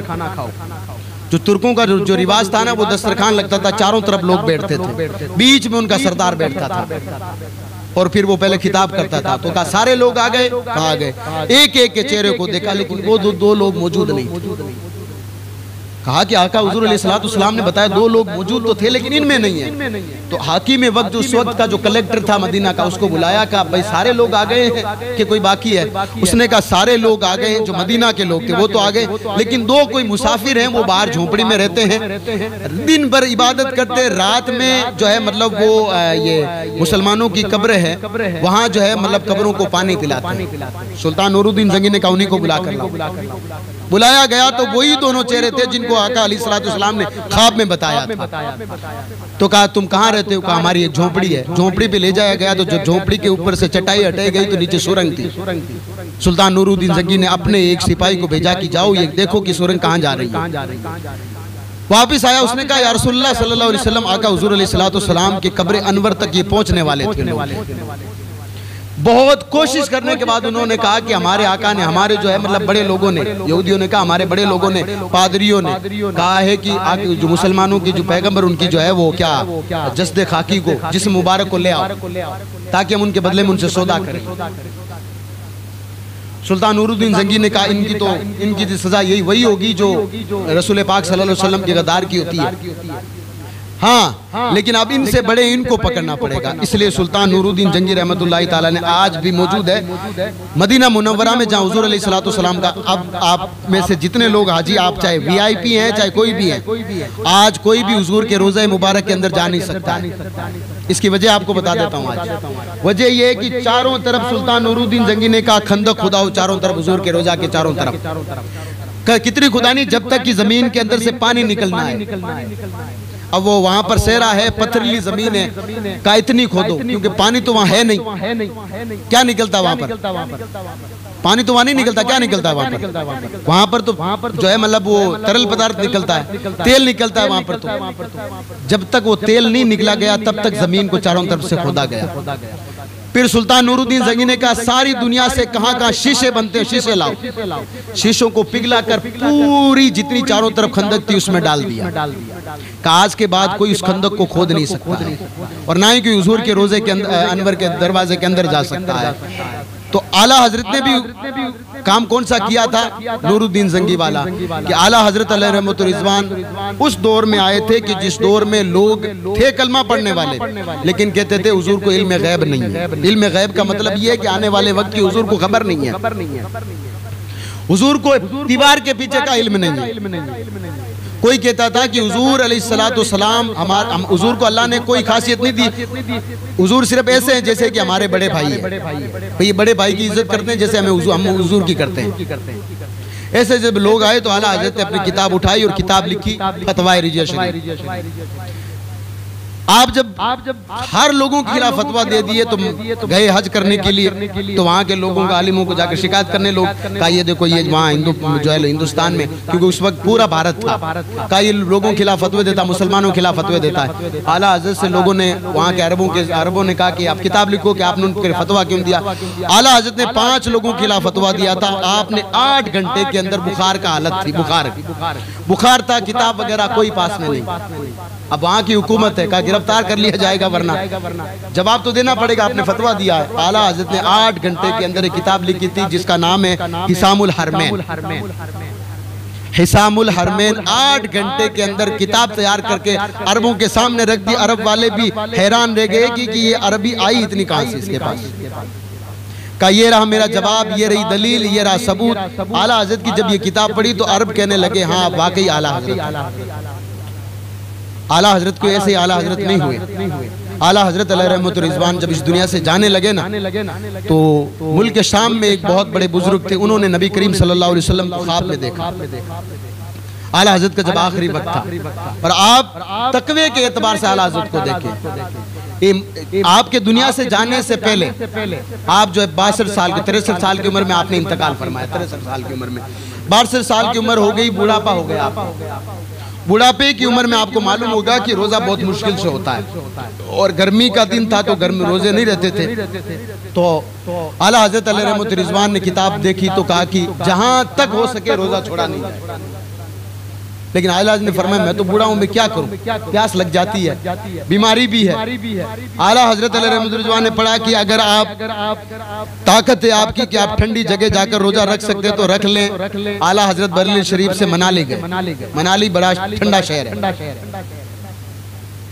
वहां जाकर आला हजरत ने पूरा महीना रमजान का गुजारा है, और वहीं पर बैठ कर के कह दिया कि अगली साल अहमद रजा दुनिया में नहीं रहे। आप अंदाजा लगाओ, कहा दुनिया में अब अहमद रजा नहीं रहेगा। अब जब 1300 ये तकरीबन 39 हिजरी की बात है, मुल्क के शाम में बहुत बड़े बुजुर्ग शामी गुजरे हैं। वो फरमाते हैं कि मैंने हुजूर अकरम सल्लल्लाहु अलैहि वसल्लम को ख्वाब में देखा। हुजूर अलैहिस्सलातु वस्सलाम अपने तमाम सहाबा इकराम के साथ बैठे हुए, और ऐसा लग रहा है कि कोई भी आपस में बात नहीं कर रहा है, यानी कि किसी के आने का इंतजार हो रहा है। तो मैंने पूछ लिया ख्वाब में, या रसूल अल्लाह सल्लल्लाहु अलैहि वसल्लम, मेरे माँ बाप आप पर कुर्बान, क्या किसी का इंतजार हो रहा है? तो आका अलैहिस्सलातु वस्सलाम ने फरमाया मुल्क के हिंदुस्तान से एक मेरा दीवाना है जिसको अहमद रजा कहा जाता है, वो आज आने वाला, जिसके इस्तकबाल के लिए आका अलैहिस्सलातु वस्सलाम अपने साहबा को लेकर आए, उसका नाम इमाम अहमद रजा। आज वो आने वाला है, उसी का इंतजार हो रहा है। उनकी आंखें खुली तो बुजुर्ग मुल्क के शाम से निकल पड़े हिंदुस्तान के लिए, लेकिन क्योंकि सफर सवारी का था, घोड़े का था, ऊंट बैलगाड़ी इनका सफर था, आए थे तब बरेली शरीफ में पहुंचे थे, कहा मुझे अहमद रजा से मिलना है। तो लोगों ने बताया अहमद रजा फलां दिन वफात पा गए। तो बुजुर्ग फरमाते हैं अहमद रजा ने उसी दिन वफात पाई थी जिस दिन मैंने रात में ख्वाब देखा था कि हुजूर आका करीम अलैहिस्सलाम अहमद रजा का इंतजार कर रहे हैं। आप अंदाजा लगाएं, वो इमाम अहमद रजा खान फाजिल बरेलवी रहमतुल्लाहि तआला अलैह आका अलैहिस्सलाम की बारगाह में जाते तो वसीला देते थे। गौसे पाक रज़ी अल्लाह तआला अन्हु का वसीला देते थे, अहले बैत का वसीला देते थे। आला हजरत अलैहि रहमतुर रिज़वान ने हमें ये तरीका बताया है कि आप अल्लाह के वलियों की बारगाह में जाओ ना तो 4 कदम दूर रह करके फातिहा पढ़ो। अगर कोई औरत अगर है और उसने कोई मन्नत मान ली है कि मेरा बच्चा अच्छे नंबर से पास हो जाएगा, या उसको कोई जिस्मानी बीमारी है, रूहानी बीमारी है, तो उसको चाहिए कि वो अल्लाह के वली के दरबार में ना जाए, बल्कि घर में बैठ करके वो सारी मन्नत पूरी कर दे। कुरान उस बुजुर्ग के नाम की साले सवाब घर में बैठ के करे। आला हज़रत फरमाते जब कोई औरत किसी अल्लाह वाले के मज़ार के लिए घर से निकलती है तो अल्लाह तबारक व तआला और तमाम फरिश्तों की उस औरत पर लानत होती है। हम लोग आला हज़रत को मानते हैं लेकिन आला हज़रत की बात को नहीं मानते। बड़ी बात यह है, लोग कहते थे मौलाना साहब वहां पर हाजिरी आती है। मैं अल्लाह की कसम खाकर कह रहा हूं आज, बड़ी से बड़ी किताब आप कहीं से भी साबित नहीं कर सकते कि किसी के अंदर भी अल्लाह के वली की हाजिरी आती है। ये बात आज आप नोट करके जाएं, आप माने या ना माने ये आपकी अलग बात है। आपका ईमान है, आपका दिल है, आप माने या ना माने। ये जो हाजिरी का मामला है ना, मुझे आप बता दें सबसे बड़ा इस वक्त का वली कौन है? गौसे पाक रज़ी अल्लाह तआला जो तमाम वलियों का सरदार है। आपने कभी सुना है कि बगदाद में किसी को हाजिरी आती हो? सुना है आपने कभी? हिंदुस्तान में शहनशाही हिंदुस्तान में सुल्तानुल हिंद किसको कहा जाता है? गरीब नवाज को कहा जाता है ना। आप में से कोई भी शख्स ऐसा नहीं है जिसने गरीब नवाज की बारगाह में हाजिरी नहीं दी हो। आपने वहां किसी खुले बाल की औरत को कभी देखा? वहां पर होठ लाल करने वाली औरत को आपने देख लिया होगा। खुले बाल का मतलब ये है कि बाबा छोड़ दे, बाबा छोड़ दे। ऐसा कभी आपने नाटक वहां देखा? कभी आपने नहीं देखा ना। अल्लाह की कसम कह रहा हूं ये पूरी किताब है। कहीं पे भी किसी भी आज तक किसी भी आलिम से ये साबित नहीं कि किसी के अंदर किसी की बुजुर्ग की रूह आती है। भाई वो लोग जो कि औरतों से पर्दा करने का हुक्म देते थे वो औरतों के अंदर आते कैसे? अब आप कहोगे तो फिर ये सारे चीजें होती क्यों है? ये जो है मतलब सारी जो दुनिया में जहाँ पर दरगाह होती क्यों है? इसकी वजह आपको मैं बता देता हूँ। देखिए इन 2 चीजें होती है, आपको बता देता हूँ।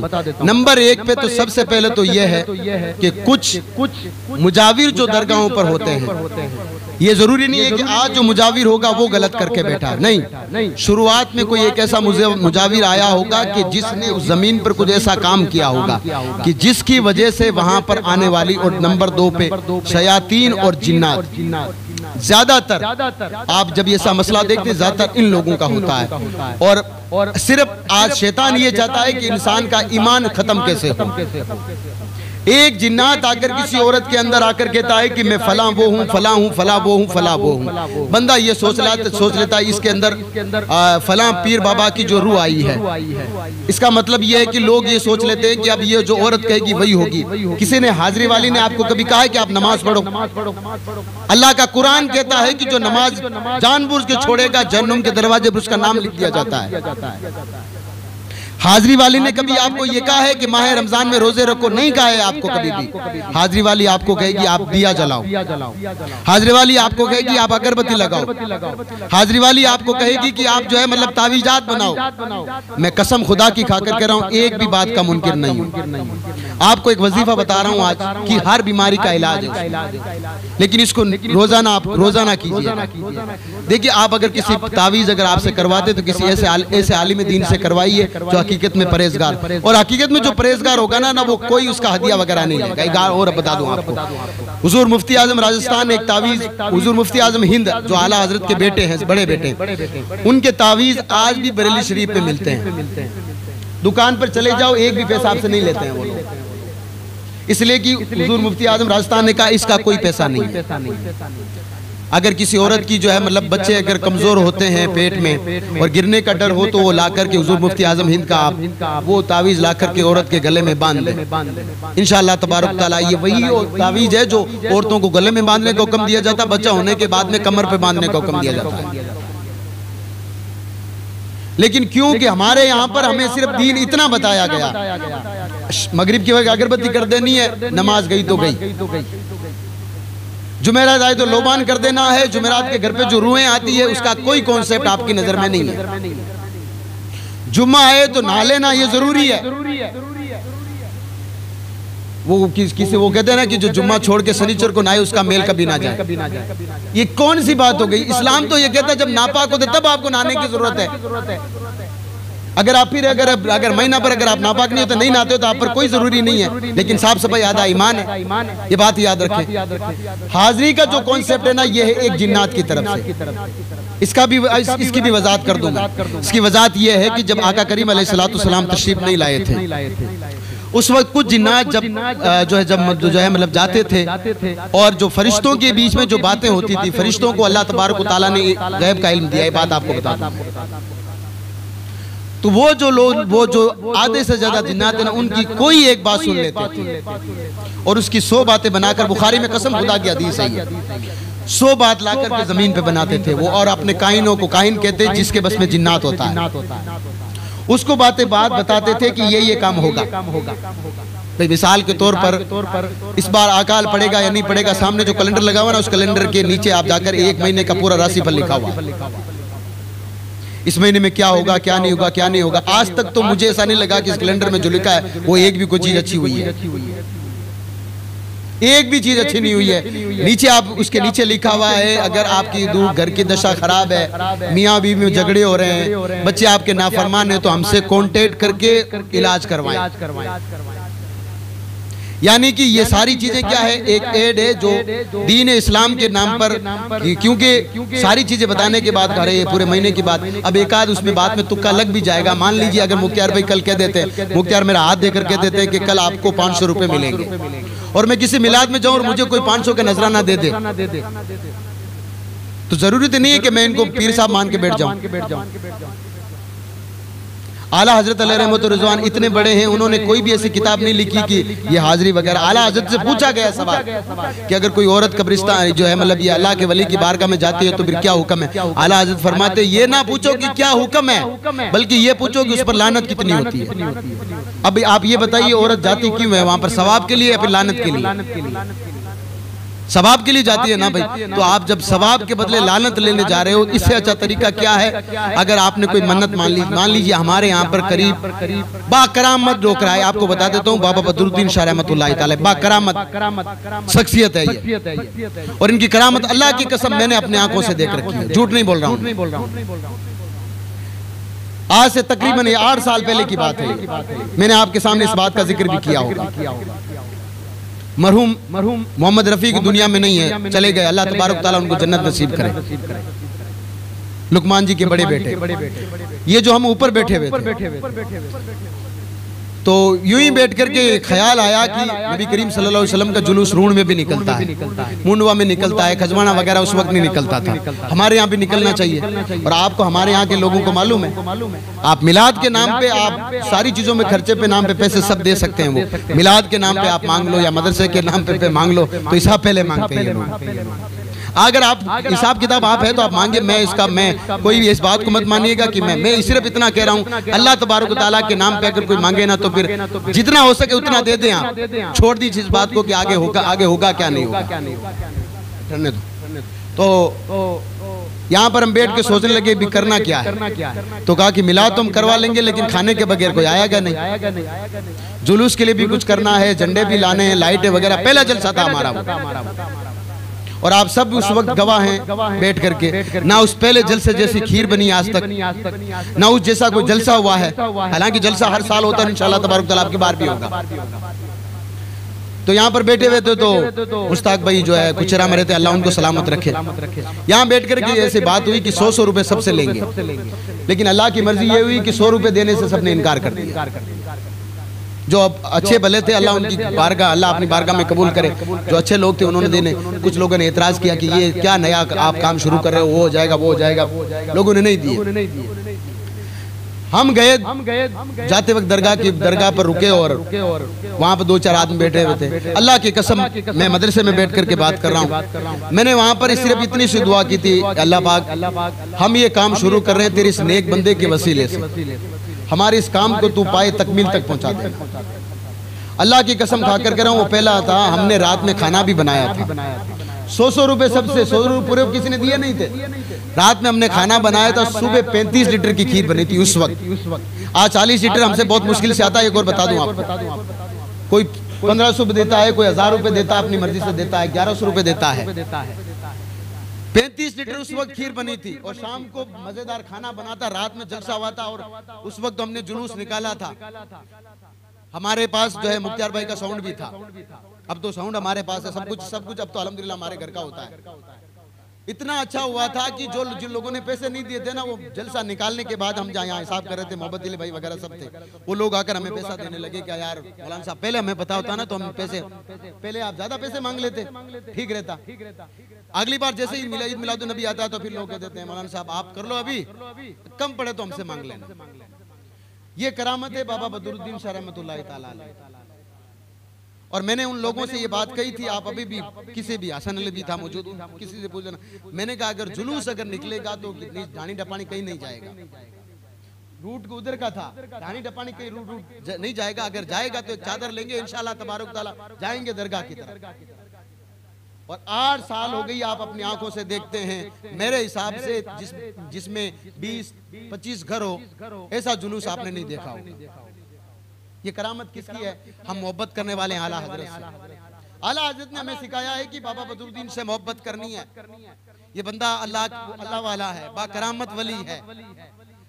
मैं मसला आपको बता देता हूँ। अगर कोई औरत अगर मान ले, कोई मन्नत मान लेती है कि भाई मैं अगर ये जाकर के मैं जो है मेरा बच्चा अगर कामयाब हो गया या मेरी बच्ची की अगर बच्चा हो गया, लड़का लड़की होगी, तो मैं जाकर के वहां पर जो है मतलब शिरनी चढ़ा के आऊंगी। आप खुद ना जाएं, आप अपने बच्चे को भेज दे या अपने घर पे एक कुरान का पारा पढ़े या एक रुकू पढ़े, खुद फातिहा लगाएं आप और अल्लाह की बारगाह में अर्ज करें, परवरदिगार मैंने जो कुछ पढ़ा है ना तेरी बारगाह में, तेरे महबूब की बारगाह में, तेरे महबूबों के महबूबों की बारगाह में पेश करते हुए बाबा बदरुद्दीन की बारगाह में रख रही हूँ। परवरदिगार इसको कबूल फरमा। अल्लाह की कसम कह रहा हूँ, आपको फैजान तब नजर आएगा। जाओ बरेली शरीफ, अगर एक भी औरत आला हज़रत की उर्स में आपको मिल जाएगी, मैं आपको लिख करके दे देता हूँ। कदम रखने की जगह नहीं आज वहां पर, एक नहीं भाई। जलसे कितने होते हैं? अल्लाह आपका भला करे। तकरीबन 40 जलसे होते हैं आज की रात में। कितने जलसे? 40 स्टेज सजाए जाते हैं बरेली, सिर्फ बरेली में, और 40 बड़े बड़े खुतबा। आज सैयद अमीनुल कादिर साहब का खिताब है वहां पर। यानी कि जो अपने वक्त का सैयद भी होना तो वाला हज़रत की बारगाह में जाकर आज कहेगा मैं तेरा गुलाम हूं। 40 जो मतलब, और हर मजमे में तकरीबन लाखों लोग मौजूद होंगे। आप अंदाजा लगाओ, यहाँ तो ये हज के मौके पर आदमी इकट्ठा होते होंगे या फिर बरेली शरीफ में होते हैं। और मैं सुबह ही एक रिपोर्ट पढ़ रहा था, गवर्नमेंट का अल्लाह भला करे, हर समय मैं तो कह रहा हूँ तौफीक ऐसी दे। गवर्नमेंट ने इस बार इतना जो अच्छा काम किया है कि जाने वाले लोगों के लिए जो गवर्नमेंट की बसें जो ना वो फ्री कर दी है। सिर्फ मुसलमानों के लिए वहाँ की जो एरिया ना सिर्फ मुसलमानों के लिए खाली करके रखा, और 3 एक्स्ट्रा ट्रेन चालू की है बरेली शरीफ जाने के लिए। जाकर के आने की टिकट आपको लगेगा, आपकी आसानी के लिए, सहूलियत के लिए। ये फैजान जब होता है ना तो हमारे बाप दादा के लिए कोई जो है गधा झगड़ी नहीं करता है कोई। आला हज़रत के लिए ट्रेनें क्यों चालू करते हैं? लोगों को मालूम है इनसे अगर पंगा लिया तो फिर हुकूमतें पलट देते हैं ये लोग। याद कर लें उस लेडीज को जिसने कहा था कि मतलब मैं जो है मतलब ये नक्शबंदी का जो है मतलब नसबंदी का हुक्म देती हूँ। जबरदस्ती उस नक्शबंदी की गई। एक कोई जो है मतलब मोहतरमा थी, बड़ी पार्टी की लीडर थी वो। हुजूर मुफ्ती आजम की बारगाह में आला हज़रत के बेटे हैं ये। लोगों ने जाकर कहा कि नसबंदी का हुक्म क्या? आला हज़रत के बेटे ने फरमाया आराम है। का आराम कैसे? कहा कि अल्लाह तबारक व तआला ने आपका जो ये मादा दिया ना, इस मादे को खराब मत करो। तो उस वक्त उस लेडीज ने कहा कि जो नहीं कराता जबरदस्ती कर दो। तो कहा कि भाई आकर कहने लगे मुफ्ती आजम इनकी बारगाह में जो उनके मुरीदीन थे, कहा कि उन्होंने कहा जबरदस्ती कर दें। तो उन्होंने भी वही फिर आका हुजूर अलैहि सलाम के दादा वाली बात कही। फिर कहा अगर वो जबरदस्ती कर रही है तो फिर हम भी जबरदस्ती करेंगे। आज हम दुआ करते हैं कि फिर या तो वो नहीं रहेगी या फिर उसकी हुकूमत नहीं रहेगी। चौथे दिन खबर पता चली, चौथे दिन नहीं बल्कि माफ कीजिएगा 2 महीने के बाद में चुनाव थे। उस वक्त उस घटना को वहीं पर रोकना पड़ा जब बरेली शरीफ में हंगामा हो गया था। 2 महीने के बाद में पता चला कि लेडीज की तो कुर्सी खाली हो चुकी है। वो जाकर के हुजूर मुफ्ती आजम हिंद की बारगाह में घुटने पर जाकर के बैठने लगी कि मैंने गलती की है कि आपसे मैंने पंगा लिया। तो उन्होंने फरमाया कि ये मेरा घराना है, एक बार जहाँ से फतवा निकल जाता फतवा वापस नहीं आता है, और ये फतवा ऐसे नहीं दिया जाता है। आला हजरत अलैहि रिजवान के घराने से फतवा ऐसे दिया जाता है कि जैसे हुजूर सामने खड़े हो, हुजूर फरमाते हो कि अहमद रजा अली की ये बात होनी चाहिए, अहमद रजा लिखता गया हो, इसको फतवा कहते हैं। वो थे आला हजरत, उनके आला हजरत के बेटे छोटे बेटे थे हामिद रजा, जो कि हुजूर ताजुल शरीया रहमतुल्लाहि तआला अलैह के ससुर भी है। कितने खूबसूरत है आपको जानते हैं। कहते हैं कि वो पान खाया करते थे, जर्दे वाला पान जिसको सादा पान कहते हैं, पान आला हजरत खाया करते थे। कहते हैं जो पान का जब पीप जब जो है मतलब मुंह में जाया करता था नीचे तो यहाँ से जब जाता था तो लोगों को नजर आता था। इतनी नूरानी शख्सियत थी हुजूर ताजुल शरीया को। तो मैंने अपनी कसम खुदा की आंखों से देखा है। लोग होंगे कोई अपने जो अपने वक्त का जमाने का कोई खूबसूरत, इस जमाने में उनसे खूबसूरत मैंने इंसान कोई नहीं देखा, अल्लाह की कसम खाकर कह रहा हूँ। और जहाँ लोगों को पता चल गया ना कि वहां पर ये हस्ती आ रही हो ताजुल शरीया, अल्लाह की कसम लोग जो है मतलब अपनी सारी चीजें छोड़ करके, सारी अपने कारोबार सब कुछ छोड़ करके निछावर करने के लिए, और इतने सारे दुनिया में पीर हैं। आपको एक और बता देता हूँ, सारे पीर हमारे सरों के ताज है। एक बता दो, पीर कोई गलत नहीं है, सारे पीर हमारे, लेकिन 50% मुरीद आज भी हुजूर ताजुल शरीया के। जहां भी जाओगे आप एक बार कहते हैं बस्ती बस्ती करिया करिया, जवाब आएगा ताजुल शरीया ताजुल शरीया। और पूरी दुनिया में आप एक बार चले चला, एक बार आप कह दो इश्को मोहब्बत, इश्को मोहब्बत, आला हजरत का नाम तो आना ही है। उस ताजुल शरीया की औलाद अल्लाह मास्जिद। थोड़े दिन अभी पिछले साल मुलाकात हुई थी मेरठा सिटी में। अल्लाह अकबर, क्या जात है। आप लोग जब, मैं तो कह रहा हूं सिर्फ वो बोलने से नहीं, अगर आप उनकी पगड़ी अगर आप देख ले तो आधे से ज्यादा लोगों की पगड़ियां जमीन पर गिर जाती है। अल्लाह ने किसी किसी को ऐसी जो है खानदान को एजाज ऐसा बख्शा है। हकीकत में मैंने कई लोगों को पकड़ी, कई लोगों को साफे बांधते देखा है। अल्लामा ताजुल शरीया और उनके साहबजादे जो जैसा पगड़ी बांधते हैं ना, साफा बांधते हैं, सदीक भाई ऐसा साफा कोई नहीं बांध सकता। वकील साहब ने देखा होगा। अल्लाह की कसम खाकर कह रहा हूं।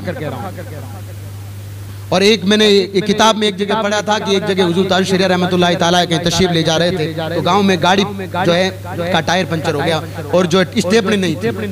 ये भी अल्लाह तबारक तआला अपनी कुदरत लोगों को दिखाता है। तो गांव में चले गए, तो मस्जिद में जब गए तो कहा कि मस्जिद पता है, तो सारे लोग डरने लगे। सारे लोग डरने लगे। अब मस्जिद का जब पता पूछते हैं तो डरने क्यों लगे? सब मुसलमान थे, कोई लुंगी पहना हुआ, कोई बनियान पहना हुआ, सारे लोग डरने लगे। बंगाल की साइड की बात है ये। तो जाकर जब मस्जिद में गए तो आप नमाज के लिए खड़े हो गए। हुजूर ताजुल शरीया रहमतुल्लाहि तआला अलैह बैठे, तो लोगों ने गांव में चर्चा शुरू कर दी कि कोई फरिश्ता उतर आया जमीन पर।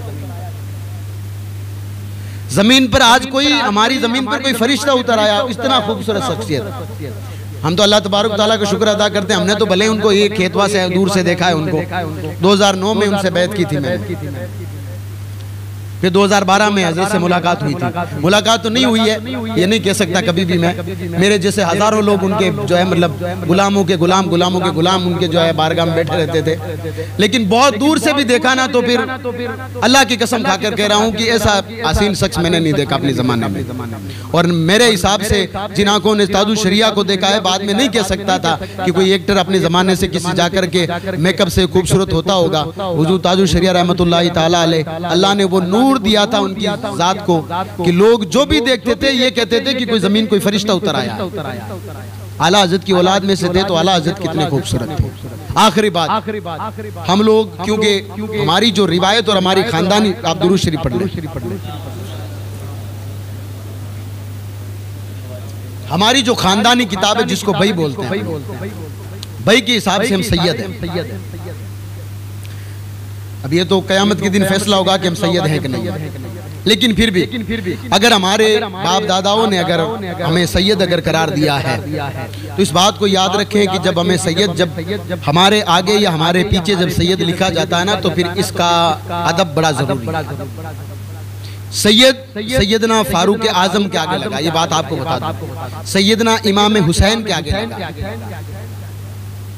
अगर हमारे आगे अगर सैयद लग रहा है तो आप फिर अंदाजा लगाओ कि हमारे हालात हैं सैयद लगाने वाले हमारे। हाँ, लेकिन क्योंकि आला हजरत की मैंने तहकीक पढ़ी थी, आज इसलिए बात कर रहा हूँ। आला हजरत से किसी ने पूछा कि अगर कोई सैयद है, उसका कोई नामो नसब मालूम नहीं है, तो फिर क्या वो सैयद उसको सैयद मानते हैं? आला हजरत फरमाते हैं अगर कोई कह देता है कि मैं सैयद हूँ तो हमें कोई हक नहीं है कि हम उसके खानदान की जाकर के तहकीक करें।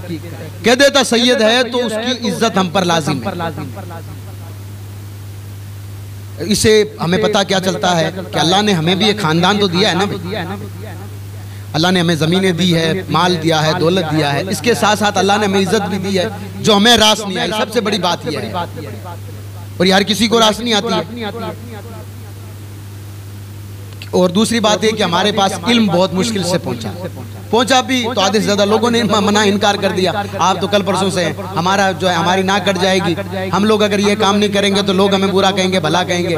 फिर लोग ये कहना शुरू कर देते हैं। एक चीज आपके सामने हाथ जोड़कर अर्ज कर रहा हूँ, आप चाहे कोई भी हो, कुछ भी हो, अल्लाह तबारक व तआला की जात के अलावा की दुनिया में चाहे कोई भी हो, किसी से डरने की जरूरत नहीं। अगर आप अल्लाह को राजी करने के लिए कोई काम कर रहे हो ना, तो फिर ये आप ये समझ लें कि आप दुनिया में कामयाब हैं। वरना अगर फला आदमी नाराज हो जाएगा, फला नाराज हो जाएगा, कितने लोगों को ना राजी करते रहोगे, आखिर में होगा क्या? जब आप मरोगे आपके कांधा तो वो लोग दे सकते हैं आपको, लेकिन वही लोग सबसे ज्यादा जल्दी इंतजार करेंगे। और वो लोग जब आपके बेटे, आपकी जो है मतलब पोते आपको जब कब्रिस्तान में रखेंगे ना, वो दूर बैठ करके या तो आपकी बुराई करते होंगे या वो कहते होंगे अच्छा था चला गया, वरना हर महफिल में आकर महफिल का रंग बिगाड़ देता। क्या उन लोगों को, जिन लोगों को आप सोच रहे हो ये लोग हमसे नाराज हो जाएंगे? कोई नाराज हो, चाहे कोई भी, अल्लाह की जात नाराज नहीं होनी चाहिए, उसका रसूल नाराज नहीं होना चाहिए। अगर वो दोनों राजी है तो पूरी दुनिया राजी है। शेख सादी किस शख्स को देखा कि शेर पे सवारी कर रहा है, कहा ये तो जानवर है, इसको सवारी करने के लायक है। उन्होंने कहा सवारी करने के लिए कोई चीज मिली नहीं, मैंने इसको पकड़ लिया, थक गया हूं इसलिए इसकी सवारी कर रहा हूं। कहा ये खाता नहीं है, कहा दरिंदा है। तो क्या हुआ? कहा जब ये मेरे सामने आया तो मैंने इसको कहा मैं हुजूर का गुलाम। इसने कहा फिर मुझ पर सवारी कर लें। शेख सादी ने अपनी किताब में ये रिवायत लिखी है। तो अल्लाह वालों ने हमें ये सबक दिया है, आज की रात हम इकट्ठा हुए हैं, सबक दिया 2-3 चीजों से। आप एक तो अंधविश्वास से थोड़ा सा आप दूर रहिए। ज्यादा अंधविश्वास अगर आप जाओगे तो आपका घर आप पूरा अपना घर ले डूबोगे। पहली बात यह है कि एक नमाज की पाबंदी शुरू कर दीजिए। नमाज हर बुरे काम से आपको रोकेगी। नमाज पढ़ते हुए भी अगर कभी मुसीबतें आती है ना, तो अल्लाह का शुक्र अदा कीजिए। अल्लाह तबारक व तआला, मुसीबतें आती किस पर नहीं आई? अल्लाह के नबी हजरत अय्यूब अला नबी अलैहि सलाम के पूरे जिस्म में रस्सी पड़ गई थी। रस्सी पूरे जिस्म में रस्सी पड़ गई थी।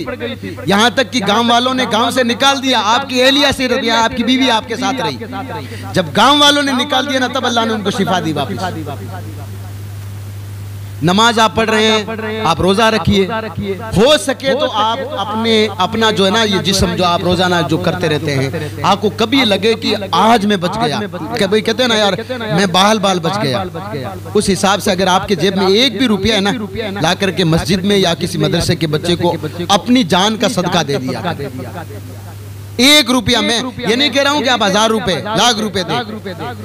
आप एक कोशिश करें गल्ला बना ले अपने घर में, 1 रुपया अपने हिसाब का रोजाने का। इंशाअल्लाह तबारक तआला वो 1 रुपया आपकी हर साल रोजाना आपकी हिफाजत करेगा। क्योंकि सदका वो चीज है जो मौत को टाल देता है यार। और हम लोग किस में पड़े हुए हैं? मौलाना साहब से कहते हैं एक तावीज बना देना।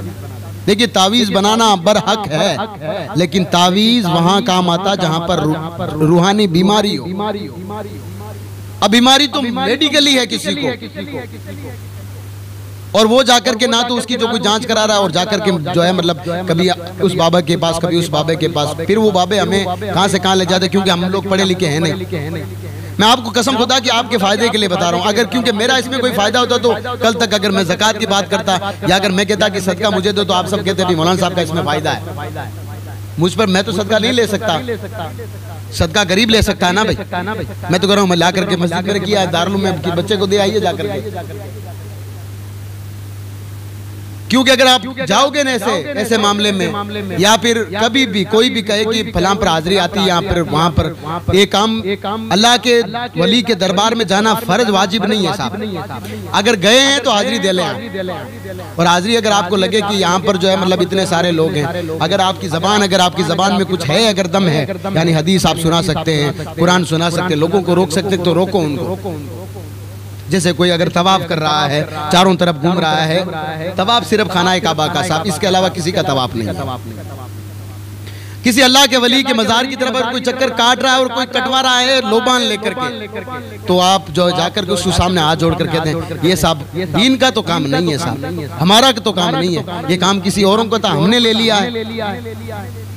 वो नहीं माने तो फिर आपका काम था वमा अलैना इल्लल बलाग, मेरा काम था आप तक अल्लाह की जो है दीन की तबलीग करना, मानो या ना मानो ये आपकी मर्जी पर है।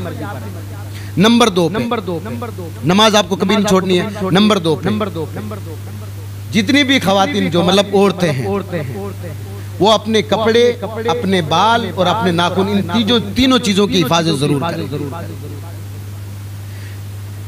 आपने कई मरतबा कोई ये सुना होगा, कहीं पे भी नहीं सुना तो आज आप देख लें। और मैंने कई मरतबा ये महसूस करके, जब से अल्हम्दुलिल्लाह मैंने ये पढ़ा है, तब से इस पर मेरा अमल रहा है। गुस्ल खाने में चाहे धोए हुए या ना धोए कोई भी कपड़े गुस्ल खाने में ना रखें, यहाँ तक कि अंडरवेयर। गुस्ल खाना जहाँ पर आप रोजाना नहाते हैं साहब, उसको भी बाहर लाकर कहीं पे सुखाएं, ठीक रहेगा। अगर ये नहीं करोगे तो धीरे धीरे असरात शुरू होंगे। कभी आपकी यहाँ से गर्दन दर्द करेगी, कभी आप कहोगे घुटने दर्द कर रहे हैं, डॉक्टर के पास जाओगे, डॉक्टर की सारी रिपोर्ट तो नॉर्मल आ रही है, आपकी कैल्शियम की कमी हो सकती है तो ये खाओ ये खाओ। फिर किसी बाबा के पास जाओगे, बाबा कहेगा ओहो ये तो फलाने करा दिया है, नाम वो कहेगा बताऊंगा नहीं वरना लड़ाई हो जाएगी। ऐसे ऐसे नाम मतलब ऐसी ऐसी जो है निशानियां देगा कि लड़ाई होने का इम्कान ही है। तो ये काम करो, सबसे पहला ये जो है आज से ही अमल शुरू कर देना। गुस्ल खाने में अगर धोया कपड़ा या फिर बगैर धोया हुआ कपड़ा कभी भी नहीं रखना। नंबर 2 पे औरतें जब अपना बाल सुलझा रही हो ना, तो जो बाल कंघे के साथ जो टूट जाते हैं ना, उनको इकट्ठा कर, और इकट्ठा करने के बाद में उनको जो आता है ना 2000 किलो बेचने वाला, अल्लाह की कसम खाकर कह रहा हूँ, शरीयत मना करती है बेचना नहीं इनको। ये 8000 रुपए 10,000 रुपए में जो बाल बिकते हैं ना, ये बाल आपको कहां तक ले जा सकते हैं अल्लाह की कसम आपको खुद को पता नहीं। बाल आप जो उसका लट्ठा बना करके किसी डब्बे में या किसी थैली में जमा कर लो, जो मेरात का दिन मिले ना, तो एक थैली में या सफेद कागज में उसको लपेट करके उस पर 3 मरतबा पढ़े इन्ना लिल्लाहि व इन्ना इलैहि राजिऊन।